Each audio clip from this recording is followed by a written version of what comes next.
8 জানুয়ারি রাজ্যের মুখ্যমন্ত্রী professor doctor মানিক সাহার জন্মদিনকে কেন্দ্র করে রাজ্যের প্রতিটি মহকুমায় বিজেপি কর্মীরা নানা কর্মসূচির আয়োজন করেছেন। জনসেবার অঙ্গ হিসেবে স্বেচ্ছায় রক্তদান, স্বচ্ছ ভারত অভিযান সহ বিভিন্ন সামাজিক কর্মসূচি পালিত হচ্ছে।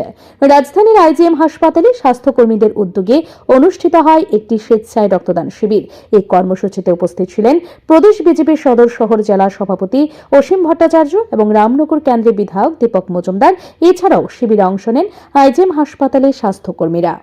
আমি বলবো রক্তদান মহদান এটা আমরা জানি, আর এর বেশি উদ্ভূত আমরা হয়েছি যার আজকে জন্মদিন। রাজ্যের মাননীয় মুখ্যমন্ত্রী সারা রাজ্যবাসীর কাছে, সমস্ত জনগণের কাছে, সমস্ত স্বেচ্ছাসেবী সংগঠন, ব্যক্তি প্রতিষ্ঠান, রাজনৈতিক দলের কাছে উনি আবেদন রেখেছিলেন যে রক্তদানে যাতে এগিয়ে আসে সবাই। কারণ আমরা জানি ডাক্তারবাবুরা আছেন, ভালো জানেন আমাদের রাজ্যে 14টি ব্লাড ব্যাংক, সরকার অনুমোদিত 12টি, 2টি বেসরকারি। তো এই যোগান এবং চাহিদার মধ্যে ভারসাম্য রক্ষা করে এই ধরনের রক্তদান উৎসব বা রক্তদান শিবির। স্বেচ্ছা যারা রক্তদান করে তারপরে রক্ত শর্করা যে ব্লাড ব্যাংকে থাকে সেগুলি পূরণ করা অনেকটাই সম্ভব হয়। কাজে যিনি আহ্বান রেখেছেন ওনার পথকে অনুসরণ করার জন্য, এবং আজকে ওনার জন্মদিনে ক্যালেন্ডারের বাইরে গিয়ে বিভিন্ন সংস্থা, বিভিন্ন ব্যক্তি প্রতিষ্ঠান আজকে রক্তদান উৎসব বা রক্ত শিবির আয়োজন করেছে।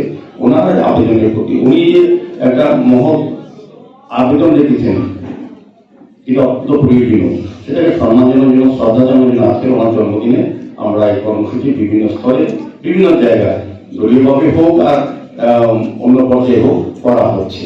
স্বেচ্ছায় রক্তদান কর্মসূচিকে ঘিরে বিজেপি কর্মীদের মধ্যে ছিল উৎসাহ এবং উদ্দীপনার পরিবেশ। কর্মসূচির প্রধান উদ্যোক্তারা জানান, মুখ্যমন্ত্রী নেতৃত্বে রাজ্যে জনসভামূলক কার্যক্রমে এক নতুন দৃষ্টান্ত স্থাপন হয়েছে। তার জন্মদিন উপলক্ষে আয়োজিত এই কর্মসূচিগুলি সমাজের প্রতি দলের অঙ্গীকারকে আরও শক্তিশালী করেছে। রাজ্যের অন্যান্য মহকুমাগুলিতেও একই ধরনের কর্মসূচি পালন করা হচ্ছে, যা মুখ্যমন্ত্রীর প্রতি শ্রদ্ধা জ্ঞাপন এবং রাজ্যবাসীর কল্যাণে বিজেপির উদ্যোগের প্রতিফলন। ব্যুরো রিপোর্ট, ঋদ্ধি নেটওয়ার্ক।